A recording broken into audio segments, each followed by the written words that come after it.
네, 안녕하세요. 연세아르미안 대표원장 김윤희입니다. 네, 오늘 제가 설명드릴 내용은 저희 병원의 특화 시술 중에 하나인 꺼짐 주사 시술에 대한 내용인데요. 꺼짐 주사는 말 그대로 꺼진 부분에 자연스럽게 볼륨을 채우는 시술 중에 하나입니다. 일반적으로 이제 볼륨을 채운다고 생각하실 때는 보형물을 넣는 수술을 제외하고는 필러나 지방 이식을 제일 먼저 떠올리실 텐데요. 저희 병원의 꺼짐 주사는 필러나 지방 이식과는 전혀 다른 시술이라서 이 부분에 대해서 조금 더 설명드리도록 하겠습니다.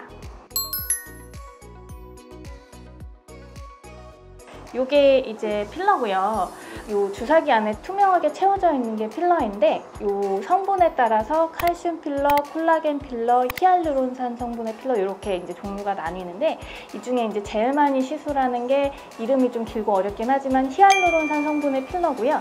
요것도 지금 이제 히알루론산 필러인데 이제 일반적으로 녹는 필러라고 알고 계시는 게 히알루론산 성분의 필러고 제일 유명한 레스틸렌이나 주비덤도 이제 히알루론산 성분의 필러입니다.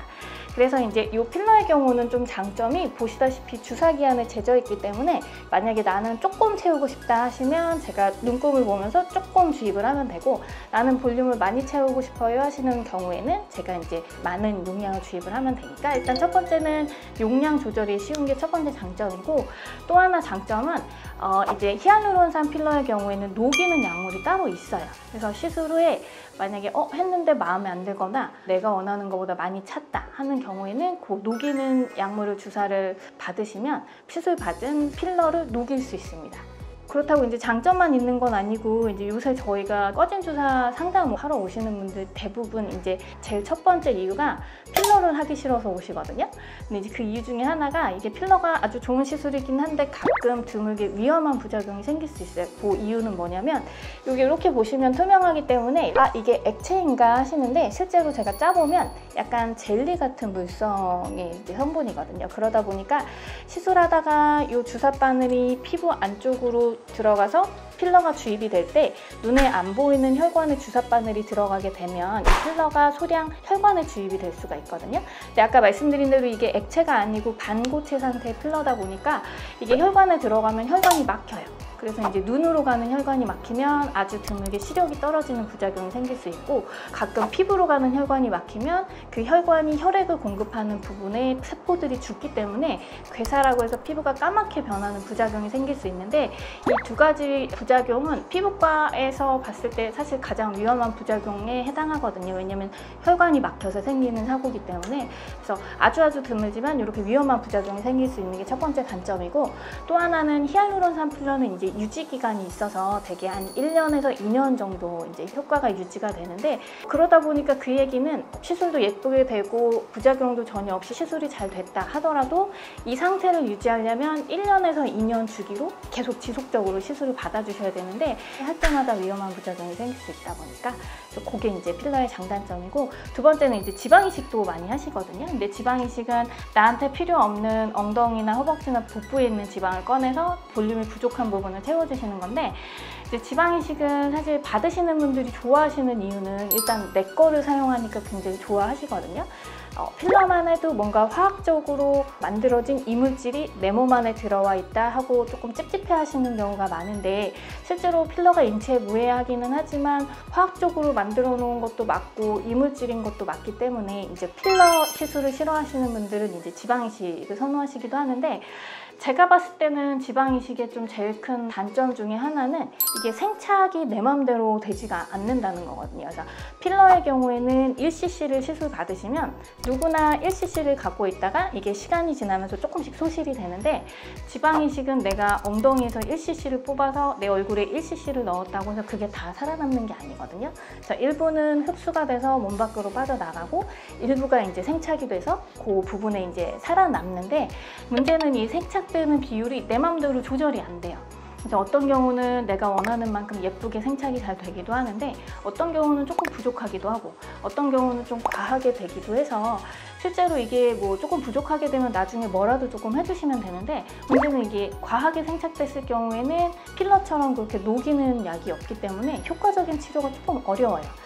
저희 병원에 특화 시술 중에 지방이식 제거 주사가 있어서 그 과생착된 경우에는 저희 병원에서 시술이 가능하시긴 한데 이게 필러 녹이듯이 그렇게 간단하지는 않아서 생각보다는 횟수도 많이 맞으셔야 되고 비용도 생각보다 조금 많이 들 수 있고 그리고 그렇게 하더라도 100% 제거는 조금 어렵거든요.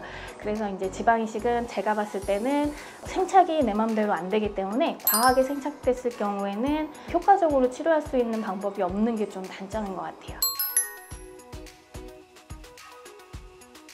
저희 병원의 꺼짐 주사는 이 필러나 지방이식과는 개념 자체가 완전히 다른 게 필러나 지방이식처럼 밖에서 뭔가를 주입하는 게 아니고 약물을 사용해서 우리 몸에서 재생을 촉진한 후에 이 약물은 몸 밖으로 배출이 돼서 빠져나가고 시술 이후 3주에서 4주에 걸쳐서 우리 몸에서 조직 재생이 일어나게 됩니다.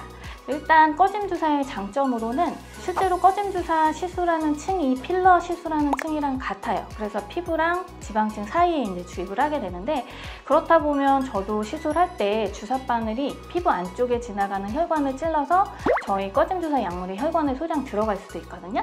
근데 사실 아까 말씀드린 대로 저희 꺼짐 주사는 액체 상태의 약물이기 때문에 혈관에 소량 들어간다고 해도 혈액이랑 같이 섞여서 흡수가 돼서 대사가 돼서 빠져나가지 혈관이 막히는 사고는 발생할 확률이 0%라고 보시면 됩니다. 그래서 아주 안전하게 첫 번째 장점이고요.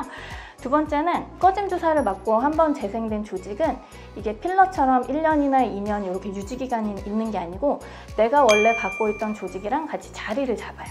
그래서 일단은 반영구적으로 유지된다고 설명을 드리는데 이것도 제가 사실 영구적으로 간다고는 말씀을 못 드리는 이유가 만약에 우리가 엿볼을 채운다고 했을 때 꺼짐 주사로 볼륨을 채우는 것까지는 저희가 할 수 있는데 시술이 끝난다고 해서 노화가 끝나지는 않다 보니까 시술이 끝나고 나면 그 채워진 상태에서는 또 조금씩 꺼짐이 진행이 되거든요. 그래서 저희가 부위를 기준으로 봤을 때는 효과를 영구적이라고 안 하고 반영구적이라고 설명드리는데 어쨌든 필러처럼 뭐 1년, 2년 딱 정해진 유지 기간이 있는 그런 종류의 시술은 아니고요. 그다음에 이제 또 하나 특징이 필러나 지방이식은 사실은 기본 횟수라는 게 딱히 정해져 있진 않거든요. 대신에 필러 같은 경우는 유지기간이 다 끝나서 흡수가 됐다 그러면 필요할 때마다 한 번씩 하시면 되는데 저희 꺼짐 주사는 특징적으로 기본 횟수라는 게 있어요. 그래서 시술을 할 때는 제가 꺼진 부분에 이렇게 디자인을 해서 주변에 비해서 볼륨이 부족한 부분에 약물을 이제 최대한 채우는데 그 부분을 꽉 채우더라도 굉장히 일부만 재생이 되거든요. 그래서 한 번을 하더라도 안 차는 건 아닌데 굉장히 조금 찼을 때는 내가 봤을 때는 아직 나 잘 모르겠는데 하실 수가 있다 보니까 시술 받으신 분들이 받고 나서 대부분이 이거 정말 효과가 있어요, 채워졌어요 라고 하시는 평균 횟수를 이제 저희가 기본 횟수로 정해서 이제 권해드리게 되는데 그게 저희가 3주에서 4주 간격으로 3회에서 5회 사이에 시술 횟수를 권해드립니다. 그리고 이제 저희가 기본 횟수를 권해드리긴 하는데 사실 횟수를 안 채운 경우에도 나 이 정도면 된 것 같은데 하실 수 있는데 그런 경우는 거기까지만 시술하시면 되고요. 만약에 시술 횟수가 끝났는데 나 조금 더 채우고 싶은데 하시면 조금 더 받으시면 조금 더 차니까 그 시술 횟수는 경과를 보시면서 조금 조절하시면 될 것 같아요. 네, 꺼짐 주사는 약물 특성상 적합한 부위랑 적합하지 않은 부위가 있는데 적합한 부위는 대표적으로 사실 제일 많이 시술 받으시는 부분은 옆볼이거든요. 옆볼이나 눈밑, 눈이, 관자놀이, 이마 이런 부위들은 특징이 나이가 들면서 조금 꺼지는 부위이기도 하고 이런 부분은 채울 때 오목한 게 편편한 거에 가까워지는 정도로 채워져야지 이 부분이 볼록해지면 굉장히 좀 어색하고 부자연스럽거든요. 그래서 꺼짐 주사의 시술 특성이랑 굉장히 적합한 부위고 또 적합하지 않은 부위들이 있는데 가끔 이제 코에 필러를 1년에 한 번씩 하시는 분들 중에 필러가 위험하다고 하니까 그럼 코에 필러 대신 꺼짐 주사하면 안 될까요? 라고 물어보시는 분들이 계시는데 사실 저희가 코나 턱에는 필러 대신 꺼짐 주사를 권해드리지 않거든요. 그 이유가 우리가 코에 필러를 할 때는 한 번에 볼륨을 확 줘서 기둥 모양을 만들어서 코의 높이를 높여야 되는데 아까 말씀드린 대로 저희 꺼짐 주사는 꺼진 부분이 편편하게는 잘 채워지는데 이게 한 번에 볼륨을 확 줘서 볼록볼록하게 되는 효과는 그렇게 크지 않다 보니까 필러 같은 효과는 조금 기대하기가 어려워서 코나 턱에는 저희가 권하지 않고 아까 말씀드린 이제 대표적으로 옆볼, 눈밑, 눈 위, 관자놀이, 이마 이런 부위에 이제 저희가 권해드리고 있습니다. 만약에 꺼짐 주사 시술을 받으셨을 때 조금 불편하실 수 있는 부분은 약물을 최대한 꽉 채워도 그 중에 일부가 재생이 된다고 말씀드렸듯이 저희가 시술할 때는 그 부분은 최대한 약물을 많이 채우거든요. 그러다 보니까 직후에는 좀 티나게 부으실 수 있어요. 그렇다고 이게 수술 붓기는 아니기 때문에 뭐 수술처럼 뭐 일주일, 2주일, 뭐 한두 달 이렇게 가는 붓기는 아니고 대부분 주사 시술 받으시면 다음날 오전 정도에는 일상생활하는데 큰 지장 없을 정도로 빠지실 건데 주사 맞는 당일은 조금 저녁 때까지 티나게 부으실 수 있어요.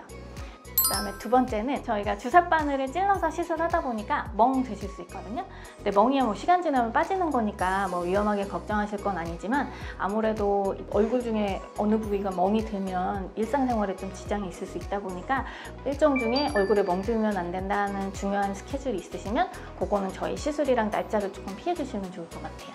그다음에 저희가 약물을 사용해서 치료하다 보니까 드물게 저희가 쓰는 약물에 알러지 반응 보이시는 경우 있는데 요거는 다행히 저희 약물이 유발을 잘 안 하기도 하고 혹시 몰라서 제가 시술 받으시는 분들은 처방전을 좀 미리 드리거든요. 만에 하나 올라오더라도 약 드시면 며칠 사이에 가라앉는 거고 요거 자체가 뭐 나중까지 크게 문제되거나 건강에 해롭거나 그런 건 아니라서 제가 말씀드린 대로 저희 시술이 안전하다 보니까 오늘은 제가 셀프로 시연을 해서 조금 시술하는 과정하고 전후를 조금 살펴보도록 하겠습니다.